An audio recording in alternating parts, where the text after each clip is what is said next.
দুনিয়া শেষ, আখেরাত তো শেষ হয়ে গেছে। জালেমদের আর কোনো বাঁচার পথ নেই। ছোট জালেমদেরকে আমি এবার আশা জাগাচ্ছি। বিশ্ব নবীর কাছে একজন মহিলা এসে ডাক দিয়ে বলে, হে রাসূল, আমি জিনা করেছি, আমার বিচার করেন, আমাকে আপনি মুক্ত করেন এই পাপ থেকে। কিয়ামতের দিন যেন এই মা বাবার ডবল করে আল্লাহ বিচার না করে। নবীজি বললেন, ঠিক আছে, কথা কাউকে বলবা না, যাও, চলে যাও। মহিলা আবার সামনে এসে বলে, হে রাসূল, সত্যি আমি জিনা করেছি, যৌবনের তাড়নায়, আপনি বিচার করেন। নবীজি আবার মুখ ভরিয়ে নিলেন। তৃতীয়বার মহিলা আবার সামনে গিয়ে বলে, হে রাসূল, সত্যি বলছি, আমি জিনা করেছি, আপনি বিচার করেন। নবীজি বললেন, তুমি কি গর্ভবতী? বলে, হ্যাঁ, হয়ে গেছি। তোমার উপর এখনই বিচার করা যাবে না, আগে সন্তানটা খালাস হোক। ডেলিভারি হওয়ার পরে সঙ্গে সঙ্গে এসেছে। নবীজি বললেন, এখনই না, অন্তত 2 বছর তোমার স্তনের দুধ পান করবে তোমার এই সন্তানটা, তার অধিকার এটা। আমি দুনিয়ায় মানুষের হক নষ্ট করার জন্য আসি না, এসেছি ভাইয়ের হক ফিরিয়ে দেওয়ার জন্য। মানুষের অধিকার আমি ফিরিয়ে দেওয়ার জন্য দুনিয়ায় এসেছি। এ বাচ্চাটারও অধিকার আছে তোমার স্তনে। মুসলমানেরা আছে, নবী ছোট বাচ্চা, তার মায়ের হক যেন নষ্ট না হয়, কত কেয়ারফুল। অথচ আমরা নবীর উম্মত হয়ে যত বড় হচ্ছি তত হক মারার জন্য এখানে কত আল্লাহ নবী মার্কা বসে আছে, ভাইয়ের জমি ফাঁকি দিয়ে জাল দলিল করে নিজের নামে লিখে নিয়েছে। আমি 16 সালে হজে একবার দেখেছিলাম, আমার সাথে একজন নিজের ছেলের নামে ভালো ভালো সম্পদ, দোকান এবং বাজারে যে সম্পদ আছে সব লিখে দিয়েছে। আর মেয়ের মাথায় হাত দিয়ে বলছে, মা, তোর জন্য দোয়া করে দিলাম। এটা নির্ভেজাল টাটকা একটা শয়তান। ওর হজ কবুল হওয়া দূরের কথা, যেটা বিমানবন্দরে আসবে না, শাহজালাল বিমানবন্দর তো দূরের কথা। সম্মানিত মা বোনেরা, আপনার স্তনে যে দুধ আল্লাহ দিয়েছেন, এটা অনেকে নিজের সন্তানকে দিতে চাচ্ছেন না, নিজের বডি ফিগার নষ্ট হয়ে যাবে এই কারণে। স্বামীকে বলে, দানো আনো, আমাদের পাগল পেয়েছে, এত কষ্ট করে জন্ম দিলাম, এরপর বলছে ডানো আনো। ডানো এনে করবো কি? তোমাকে আল্লাহ ডানো দেয়নি? যে মেয়েরা নিজের স্তনে দুধ সন্তানকে না দিয়ে জমাট করে রাখেন, বিজ্ঞান এখন প্রমাণ করছে তাদের স্তন ক্যান্সার হওয়ার ঝুঁকি বেশি। বডি ফিগার ঠিক করার জন্য আপনি স্তনে দুধ আরো করে রাখবেন, শেষে কেটে বাদ দেওয়া লাগবে। আমি নিচে নামলাম না, মায়ের সাথে এজন্য এই ভুল কাজ কেউ করবেন না। পৃথিবীর কোন জিনিস যদি কেউ এক জায়গায় জমাট করে রাখে, দেখবেন নষ্ট হয়ে যায়। আপনি পানি এক জায়গায় রাখেন, দেখেন দুর্গন্ধ তৈরি হবে, কথা বলছে না, পোকামাকড় তৈরি হবে, নষ্ট হয়ে যাবে।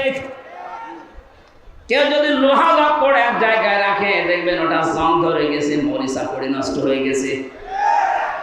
পৃথিবীর কোন জিনিস এক জায়গায় থাকলে ঠিক থাকে না, যত নড়াচড়া করবে, যত চাপবে, তত দেখবেন ভালো জিনিস আসতে থাকবে। নদীর পানি আপনি যত ছেড়ে দেবেন, দেখবেন তত স্বচ্ছ নির্মল পানি আসবে। আর যদি জমাট বেঁধে রাখেন, পোকামাকড় তৈরি হবে, দুর্গন্ধ তৈরি হবে। পৃথিবীর নিয়মই এইটা, কোন জিনিস এক জায়গায় রাখলে ঠিক থাকে না, ঠিক ক্ষমতাও এক জায়গায় রাখলে ঠিক থাকে না। এই জন্যই তো 15 বছরে এত গরম হয়েছে। ব্যারিস্টার আরমানের মতো মানুষকে 8 বছর আয়না ঘরে রেখে দিয়েছে। আমি 10 দিন মাত্র ছিলাম, আমি দেখেছি বহু দেওয়ালের উপরে লেখা আছে, মোবাইল নাম্বারটা লিখে নিচে লিখে দিয়েছে, ভাইরা যদি মাইরে কেউ যেতে পারে, এই নাম্বারে বলবেন যে আমি বেঁচে আছি। 2 বছর, 5 বছর না, কেউ 8 বছর, কেউ 10 বছর, কাউকে 14 বছরের লোক আমি পেয়েছি। এখন এইরকম অপরাধের সাথে যারা জড়িত, ওরা যদি শুধু আস্তাগফিরুল্লাহ পড়ে বলে আমার মাফ হয়ে গেছে, কে বলেছে আপনাকে? আমি যে কথাটা বোঝানোর জন্য বলছিলাম, মেয়েদের আপনারা এই ভুলটা করবেন না। সামনে কিন্তু আপনার সন্তানের প্রতি আপনার মহব্বত আল্লাহ নষ্ট করে দেবে।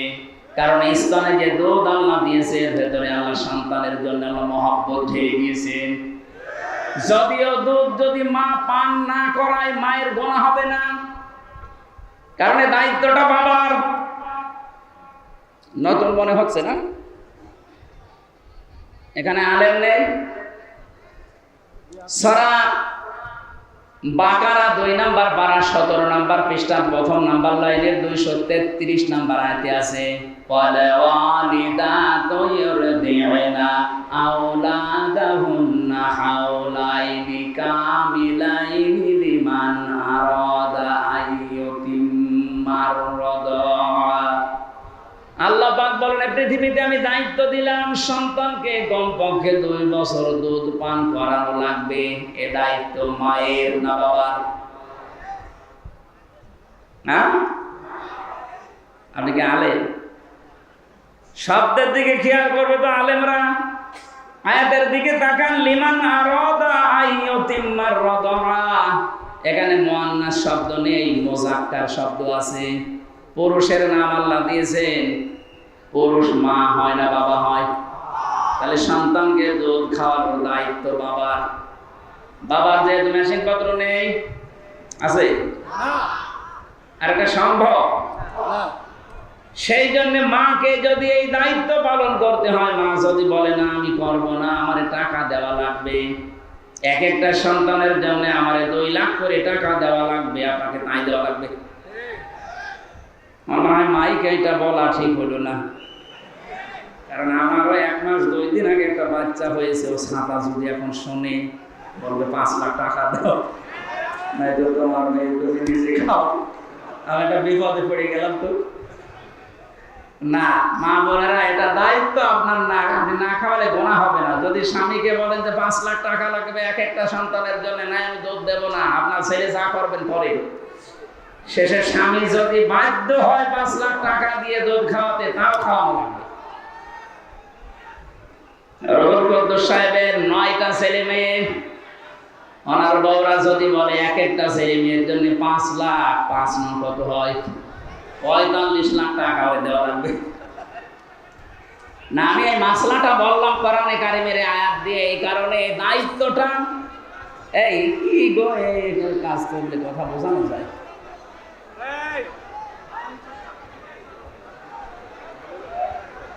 প্রত্যেকটা মাহফিলে আমার মনে হয় এই পালিয়ে গেছে যে তার অনুসারী কিছু আছে।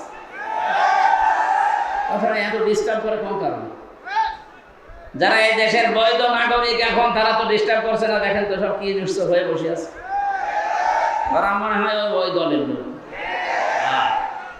এরপরও যদি না থামে, এমন কথা বলবো জীবনে মুখ দেখাতে পারবো না। এবার কথা বলেন তো, চুপ করেন। এই গাছগুলো কেটে ফেলার দরকার ছিল না, এই জায়গায় তো কলেজ ময়দানে দিয়েছিল, কিন্তু আসলে দুর্ভাগ্য, ওনাদের পরীক্ষা চলছে, এই কারণে কর্তৃপক্ষ এখানে দিয়েছে। আপনারা আরেকটু শোনেন ভাই, আমি আয়াতটা পর্যন্ত তো চাই। দেখেন কোরআনে কারিমের আয়াতে আল্লাহ কি জানাতে চেয়েছেন আমাদের, নতুন নতুন কিছু কথা এখান থেকে আসবে ইনশাআল্লাহ। পরিবেশটা নষ্ট করেন না। মহিলার কথা বলছিলাম এই কারণে, বিশ্বনবী মেয়েটিকে বললেন যতদিন পর্যন্ত 2 বছর না হবে আমার কাছে আসবে না।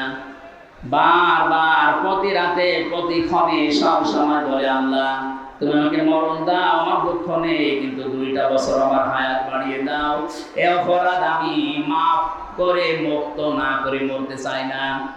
2টা বছর পরে যখন শক্ত খাবার খাওয়া শিখেছে, করে করে নিয়ে আসলেন, হে রাসূল, এই দেখেন আমার এই ছেলে শক্ত খাবার খেতে পারে, আপনি আমার বিচার করে আমাকে মুক্ত করেন। নবীজি ওই সন্তানটাকে একটা সাহাবীর হাতে তুলে দিলেন, দায়িত্ব দিয়ে বললেন, এই মেয়েটাকে মাটির ভেতরে গেড়ে দাও, চারিদিক থেকে পাথর মারা আরম্ভ করো। হযরতে খালিদ ইবনে ওয়ালিদ বলেন, আমি এমন একটা জোরে নিক্ষেপ করলাম পাথর, মহিলার নাকে লাগার পরে ফিনকি দিয়ে রক্ত আমার শরীরে গেছে। আমি ভৎসনা দিলাম, গালি দিলাম, রাগ করলাম, ভরকঞ্চিত করলাম, নবীজি শুনে ফেলেছেন। বিশ্ব নবীর কানে আওয়াজ যাওয়ার পরে নবীজি বললেন, খালিদ থামো, এ কথা কখনো বলবো না। আমি নবী, তুমি নবী না। আমি যা দেখি তুমি দেখতে পাও না, আমি যা বুঝেছি তুমি বুঝতেও পারো না। আমি দেখতেছি, জিবরাইল আমাকে জানিয়ে গেল এই মহিলার যে কাকুতি মিনতি, যে তাওবা, এর যে শাস্তি দুনিয়ায় নেওয়ার জন্য এত আগ্রহ, যা আমার আল্লাহ এত বেশি পছন্দ করেছে এর তাওবাটা, যদি দুনিয়ায় কোনো জালেম এইভাবে তাওবা করে, আল্লাহ তাকে মাফ করে দেবে। না, সুবহানাল্লাহ পড়েছেন যারা, এবার হিসাব করবেন। তো খেয়াল করি ভাই, আপনাকে আমার ওয়াজ শোনানোর জন্য এসেছে, এদিক সামনে চলে আসেন। ভালো করে শুনবেন, কেন এই হাদিসটা বললাম। জন্মের পর থেকে এগুলো শুনছেন আমি জানি, কিন্তু এখানে এই শিক্ষাটা আমরা অনেকে জানি না। প্রথম শিক্ষা হচ্ছে, নবীজি ওই মহিলাকে কিন্তু বলতে পারতেন যে তুমি আরব দেশের লোক, এই দেশে তো আরবি ভাষা মাতৃভাষা, তোমাকে আমি একটা দোয়া শিখিয়ে দেই, পড়লেই তোমার গুনাহ মাফ হয়ে যাবে। বলতে পারতেন না? উনি বলতে পারতেন যে আস্তাগফিরুল্লাহ রাব্বি মিন কুল্লি, পড়ে নাও একবার, তুমি যা করেছো মাফ হয়ে যাবে। নবীজি বলেন নাই, প্রথমে বলেছিলেন যে চেপে যাও, কাউকে বলবা না। কিন্তু মহিলা বলছেন না, আমি মুক্ত হতে চাই, এই গুনাহ থেকে আমি মুক্ত হতে চাই। তাহলে কিয়ামতে আল্লাহ যেন বিচার আর ডবল করে না করে। দুনিয়াতে কোন অপরাধের শাস্তি যদি একবার হয়ে যায়, ওই অপরাধের জন্য আল্লাহ কিয়ামতে আর ডবল করে আদালত বসাবে না। আল্লাহু আকবার। মহিলাকে আল্লাহর নবী যা করেছিলেন, তিনবার ঘরত দিয়েছেন, একবার খালাস হওয়া পর্যন্ত, সন্তান ডেলিভারি, 2 নম্বরে যতদিন শক্ত খাবার খাওয়া না শেখে। এই 2টা বছরের ভেতরে ওই মহিলার যে পেরেশানি ছিল, এই 2টা বছরের ভেতরে দুধ ছাড়া পর্যন্ত যত টেনশন পেরেশানি ছিল, আমার আল্লাহ এই পেরেশানি টেনশনের কারণে তার পেছনের অপরাধগুলো মাফ করে দিয়েছে। যতটুকু বাকি ছিল এই যে বিচার কার্য সম্পাদনের মাধ্যমে, আমি আগেই বললাম না, দুনিয়াতে কোন অপরাধ করার পর ওই অপরাধের শাস্তি যদি কোরআনে বর্ণিত, হাদিসে বর্ণিত নিয়ম অনুযায়ী আপনি করে ফেলতে পারেন, তাহলে ওই গুনাহ কিয়ামতে আল্লাহ ডবল করে আর বিচার করবে না। মেয়েটার যেহেতু বিচার হয়ে গেছে, এই জন্য নবীজি বললেন, খালিদ এ কথা বলবা না, কারণ আমি নবী, তুমি নবী না, আমি যা দেখতে পাচ্ছি তুমি তো দেখতে পাও না। এই মহিলার এই কাকুতি মিনতি, অনুশোচনা, অনুতপ্ত হওয়া এবং এই বিচার কার্যটা করার কারণে আল্লাহ এত বেশি খুশি হয়ে গেছে, কোন সালের পর্যন্ত এভাবে তাওবা করলে আল্লাহ তারই মাফ করে দেবে। সুতরাং 15.5